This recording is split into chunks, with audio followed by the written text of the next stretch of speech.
Berarti ibu-ibu jaga perasaan orang, jaga harga diri orang, jangan permalukan orang meskipun ibu tahu ada aib dalam dirinya. Ini penyakitnya ibu-ibu. Apa? Tukang gosip. Ini. Duduk-duduk begini damai tapi gersang. Oh, coba lihat siapa duluan pulang, dia jadi Jadi gini Pak Gubernur itu dia duduk-duduk itu. Dia enggak cerita tapi apa? Dia mulutnya enggak ngomong tapi bibirnya dong. Memang fitrahnya. Apa begitu orang sini? Bukan cuma di sini. Orang Amerika juga tukang gosip perempuannya. Fitrahnya. Maka Nabi katakan kalau perempuan mau selamat, jaga mulutnya, aman dia masuk surga. Cuma kan gampang sekali kita gosip. Lewat teman kita. Apa?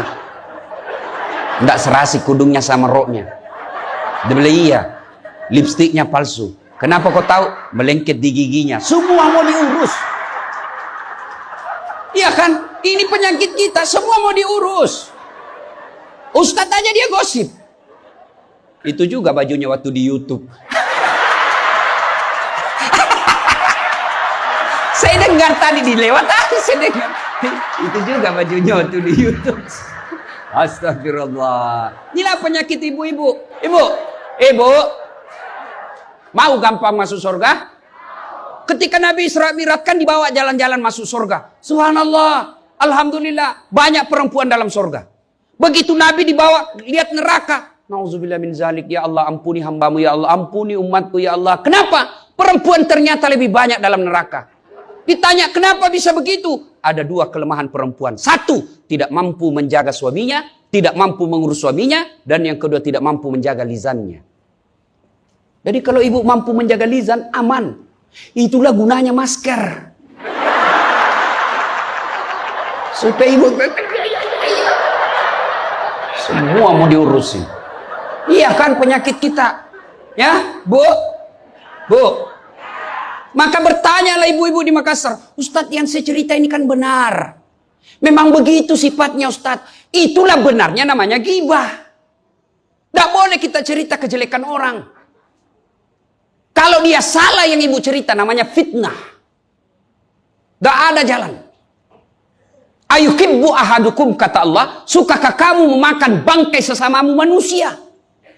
Maka berhenti cerita kejelekan orang. Jadi gimana solusinya Ustaz? Ketika datang orang cerita, Bu katanya, na'udzubillah min zalik. Kita berlindung kepada Allah dari keburukan itu Bu. Belum tentu suami kita lebih baik dari dia.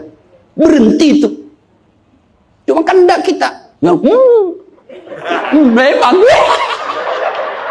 Enggak tahu persoalan. Biar enggak tahu persoalan. Ikut campur. Ibu kalau suka ikut campur bikin urusannya ibu, nanti takdirnya seperti tauge. Tahu tauge? Tahu tauge? Coba lihat tauge Bu. Kita bikin soto Banjar, ada. Pecel, sayur, lemper, ada. Ada tuh kalau di Makassar ada lemper. Ayo, maka karena dia selalu ikut campur, Allah takdirkan semua tauge bengkok. Dan ada lurus toh? Maka kalau ada ibu-ibu majelis begini kumpul, teriaki saja pagi-pagi toge nih ya. Ini penyakit perempuan.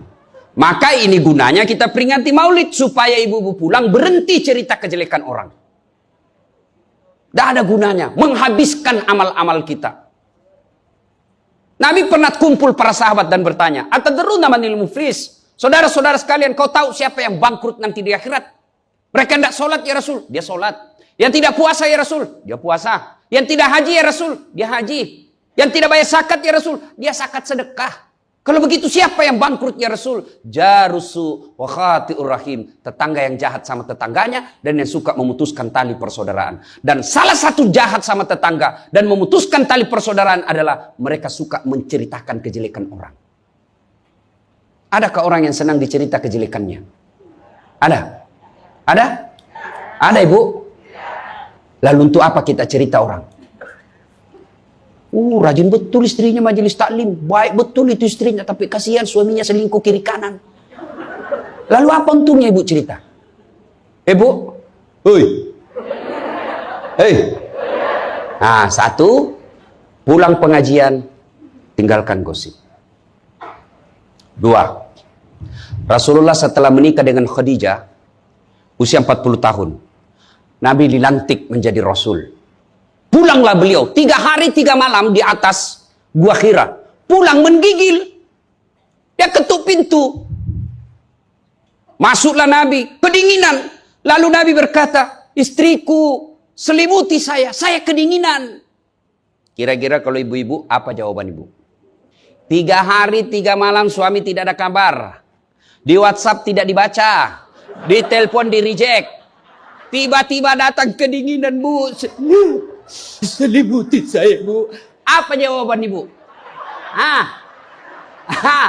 Apa ibu selimuti? Enggak, diinterogasinya suaminya. Mana HP-mu? Dari mana kau ini kedinginan? Iya toh? Tapi Khadijah tidak. Khadijah tidak pernah sangka buruk kepada suaminya. Apa kata Khadijah? Sami'na wa ata'na. Hikmah yang kedua buat ibu-ibu, sangka baiklah kepada suami. Demi Allah, tidak ada kebahagiaan rumah tangga yang dipenuhi dengan sangka buruk. Ibu mau bahagia dengan suami? Mau? Hilangkan sakwa sangka. Hilangkan sangka buruk. Telepon suami tidak dijawab pagi-pagi. Sangka baik. Oh, berarti suami saya lagi sholat duha.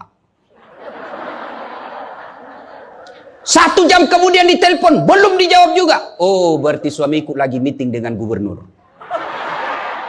Telepon lagi siang-siang tidak jawab. Oh, berarti suamiku lagi sholat berjamaah di masjid. Sore ditelepon tidak dijawab-jawab. Oh, berarti suamiku dia lupa handphonenya. Tiba-tiba sore masuk WhatsApp teman kita. Saya lihat suamimu bonceng cewek. Cantik betul. Oh, berarti suami saya lagi nge-grab. Tenang perasaan. Ibu-ibu, demi Allah. Tidak ada kebahagiaan orang yang selalu sangka buruk. Suami enak-enak kerja, hanya tidak dijawab telepon, ibu tidak bisa tenang di rumah. Sangka baik. Orang yang sangka baik, rumah tangganya pasti tidak bisa bahagia. Saya kasih contoh. Kasih contoh ibu. Suami istri 7 tahun tidak punya anak. Di tahun ke-8 dia pergi ke ahli kandungan, periksa istrinya. Alhamdulillah, kata dokter, ibu sudah terlambat 2 bulan. Senang betul. Dia teleponlah suaminya, Pak, alhamdulillah hasil pemeriksaan saya sudah terlambat 2 bulan. Tapi Pak, jangan cerita-cerita dulu ya. Malu kita nanti kalau tidak jadi lagi. Oke Bu, ini rahasia berdua. Jangan cerita ke siapa-siapa. Setuju Bu ya? Setuju Pak. Oke. Beberapa hari kemudian datang petugas PLN. Assalamualaikum. Kata ibunya, waalaikumsalam. Siapa ya? Saya Bu, saya siapa? Petugas PLN. Oh kenapa Pak? Ibu terlambat 2 bulan. Kenapa dia bisa tahu saya terlambat 2 bulan? Wah, dia mulai curiga sama suaminya. Pasti kelakuannya lagi nih si gendut ini. Kan suaminya gendut. Pasti kelakuannya ini si gendut ini. Pulang suaminya capek. Di jalan macet, kehujanan, baru buka pintu. Memang kau pembohong gendut. Apalagi ini pembohong. Orang capek, pembohong gendut. Apa? Kenapa itu PLN tahu saya terlambat 2 bulan? Pasti kau yang cerita. Bukan saya. Kenapa? Wah, suaminya juga marah digendut-gendutin. Dia datang ke PLN. Ada apa kau tahu-tahu istriku terlambat 2 bulan? Dia bilang ini ada catatannya Pak. Kau hapus ini. Ya boleh Pak, tapi Bapak bayar dulu. Kalau saya tidak mau bayar, ya terpaksa punyanya Bapak diputus. Kalau punyaku diputus, apa dia pakai istri saya di rumah? Dia terpaksa pakai lilin.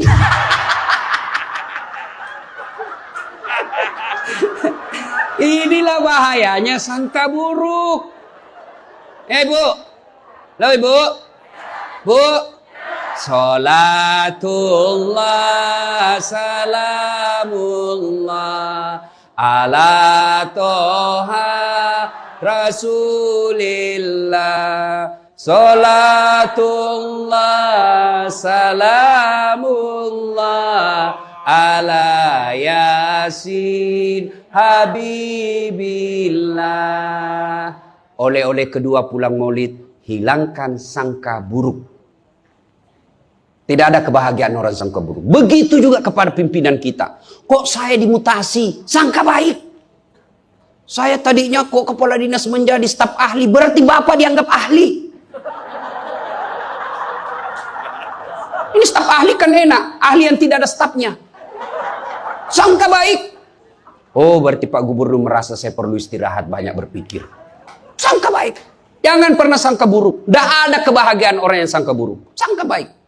Saya dalam hidup saya, betapa banyak Allah kasih pelajaran, saya baru tahu maksud Allah yang baik setelah beberapa saat berlalu. Begitu ada kejadian, sangka baik saja, tunggu akan muncul. Oh, ini maknanya ini. Tamat SMA kan saya daftar polisi, Bu, tentara, akabri. Begitu tes fisik, tidak lulus. Kenapa? Ceper. Tidak cukup tinggiku, Bu. Saya protes kepada Allah, ya Allah, kenapa kau lahirkan saya dalam keadaan pendek? Kau tidak jadi rugi jadi Tuhan kalau saya jadi tentara. Teman saya lulus waktu itu, Bu. Dia sekarang polisi 2 bunga, reserse, baret merah. Saya lulus pakai baret putih. Alhamdulillah jadi ustadz. Alhamdulillah karena baret putih saya pakai, mulai baret hiram sampai baret merah saya ceramai semua. Kasihan terbaik. Gubernur sebelumnya kepala dinas, tiba-tiba kita tidak ada jabatan, sangka baik. Itulah hidup. Jangan pernah sangka buruk. Begitu juga kepada suami, sangka baik. Tidak ada ketentraman bagi rumah tangga yang selalu disertai sangka buruk. Dan ibu enaknya jadi istri karena ibu tidak tanggung dosanya suami. Saya bilang sama istri saya, Mama nyecek.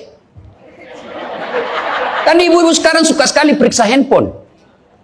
Untuk apa periksa handphonenya suami, Bu? Coba jelaskan saya, untuk apa? Ayo, yang suka periksa handphonenya suami ini.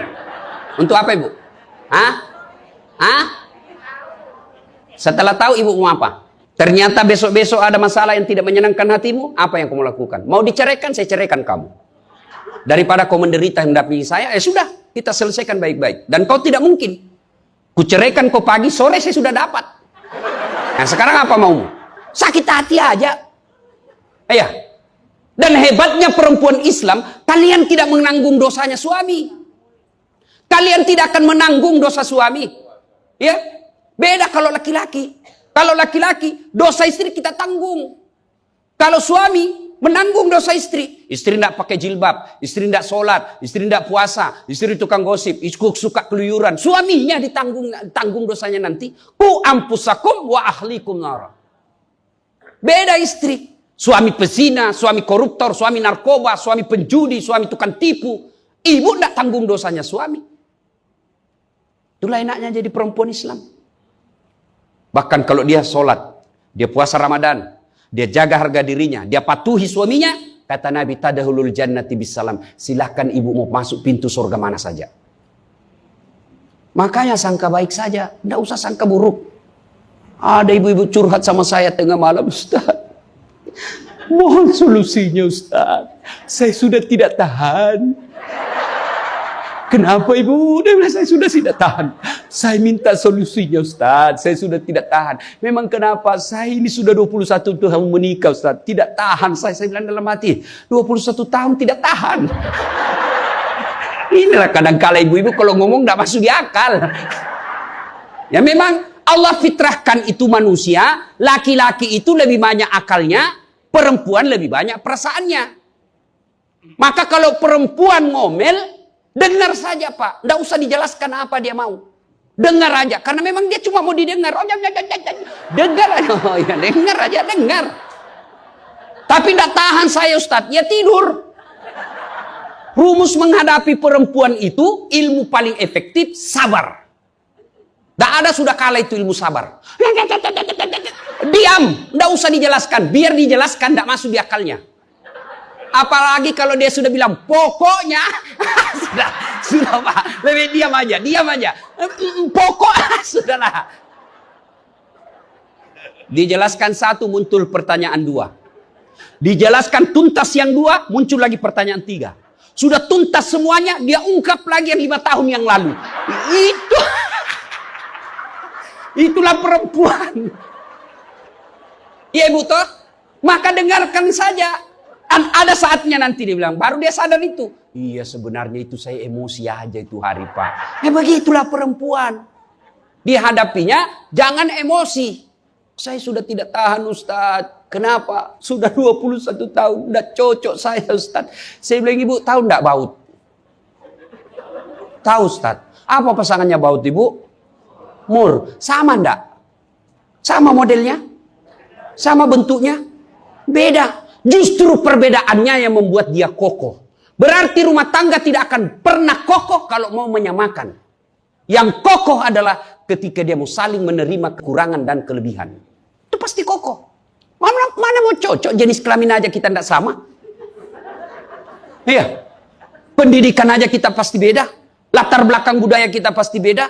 Maka yang membedakan itulah kalau kita kelola dengan baik dalam rumah tangga. Dengan faktor utamanya sangka baik. Insya Allah bahagia rumah tangga. Ya, sangka baik. Tuh Khadijah tidak pernah sangka buruk sama suaminya. Khadijah ketika beliau sakaratil maut. Usia 65. Beliau sakit. Dan baju yang beliau pakai sudah 8 kali tambal. Tahu tambal ibu? Itu tambal ke-8-nya 1 sampai 7. Nabi masih menambalnya pakai apa? Masih pakai kain. Di tambalan ke-8 beliau pakai pelepah daun kurma. Kenapa? Habis kainnya Nabi. Padahal sebelum nikah beliau orang kaya. Lalu beliau panggil anaknya, Fatimah ta'al. Fatimah ke sini dulu nak. Kenapa bunda? Tolong kau mintakan serbannya bapakmu. Ada serban yang selalu dia pakai bapakmu itu terima wahyu. Tolong sampaikan ke beliau. Saya minta untuk saya jadikan kain kafan. Mudah-mudahan serban itu Allah hindarkan saya dari azab kubur. Mendengar ini, Fatimah berkata, bunda aja yang minta sama bapak. Dengar jawaban Khadijah. Saya malu minta sama bapakmu nak. Habis hartanya untuk bantu Rasulullah, minta serban, malu. Kira-kira masih ada istri sini malu minta sama suaminya? Pak Gubernur masih ada kira-kira malu minta sama suami? Bukan diminta, dicuri. Ayo, itulah Khadijah. Maka jangan heran Khadijah meskipun sudah wafat, beliau tidur bersama Aisyah. Beliau tidur bersama Aisyah. Tapi siapa yang dikenangnya? Khadijah. Rasulullah hanya berkata, seolah-olah saya mendengar trompak kakinya Khadijah. Seolah ada Khadijah dalam rumah kita. Aisyah cemburu. Ya Rasulullah, ada apa sih kelebihan Khadijah? Khadijah sudah wafat. Kau nikahi 2 kali janda. Lebih tua dari kamu. Kenapa Khadijah terus? Dengar jawaban Nabi. Kau tidak pernah mampu mengimbangkan, menyandingkan atau menyamakan dirimu dengan Khadijah. Ketika tidak ada orang percaya kepadaku, Khadijah orang pertama yang percaya kerasulanku. Ketika orang memboikot saya tidak boleh bertransaksi ekonomi kepada Muhammad, hartanya habis untuk membantu perjuangan dakwah. Maka jangan heran Rasulullah sangat mencintai Khadijah. Jadi kalau ibu mau dicintai suami lahir batin, jadilah seperti Khadijah. Bukan karena cantiknya, bukan karena kayanya, tapi kebersihan hatinya Khadijah. Kita itu laki-laki kan tergantung perempuannya. Kalau perempuannya baik, akhlaknya baik, tidak mungkin tergoda suami. Ibu mau? Suami tidak macam-macam mikirnya. 3 aja resepnya. Pegang ini, kau kuasai suamimu. 1, buat matanya senang. Artinya apa? Ibu penampilan cantiklah di depan suami. Kalau suami senang selalu pakai baju merah, pakai itu baju merah tiap hari. Kalau suami senang warna-warna emas, pakailah itu tiap hari ya. Ya. Tapi saya tidak senang warna begini Ustaz. Bukan untuk ibu, tapi untuk menyenangkan suami. Dandannya seorang istri, menyenangkan hati suami, itu ibadah buat seorang wanita. Yang kedua, buat perutnya senang. Bagaimana caranya? Bikinlah masakan kesenangan suami. Kalau tidak bisa tiap minggu, sekali sebulan. Ketika terima gajinya suami, terima honornya suami, ya WhatsApp suami, SMS suami, telepon suami. Bang, jangan makan di luar hari ini. Hari ini saya masak spesial buat abang. Masakan kesenangan saya sudah siapkan di rumah bang. Aman bang, jangan makan di luar. Ini hari spesial buat abang. Senang kita jadi suami. Itu saya kalau terima SMS WhatsApp begitu, mamanya C di rumah dia goreng baru dia kirim. Rasanya kita mau cepat pulang. Ibu pernah WhatsApp suaminya begitu? Paling di WhatsApp, bang jangan lupa singgah beli telur. Bang habis gas.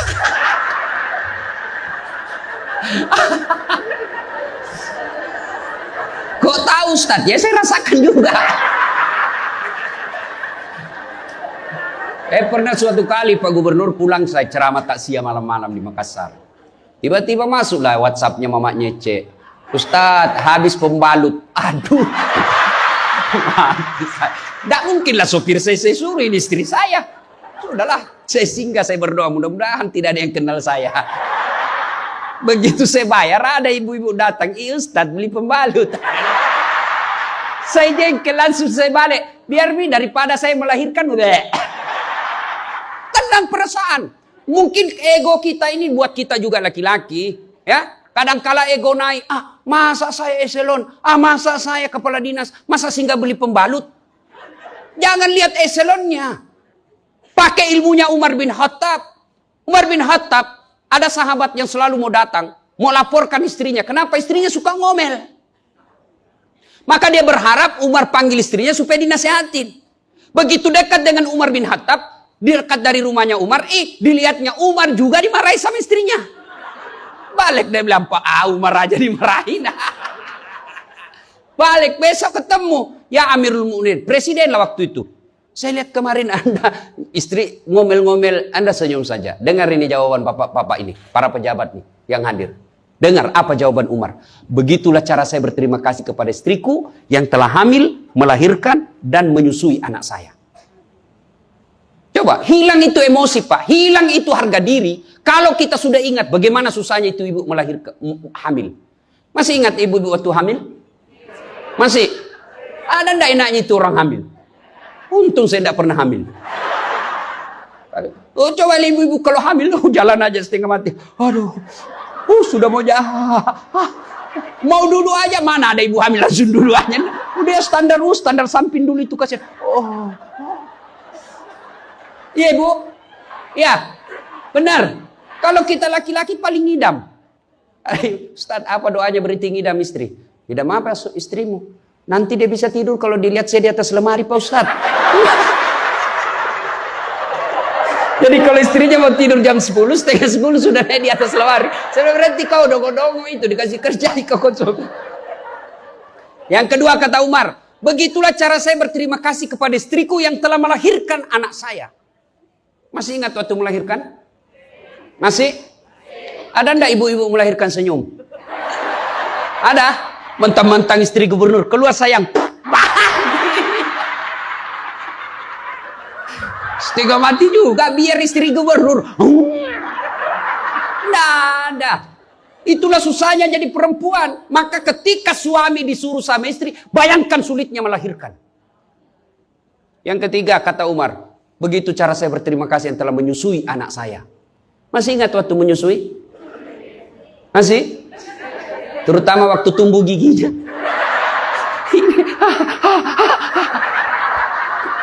Masih ingat tak?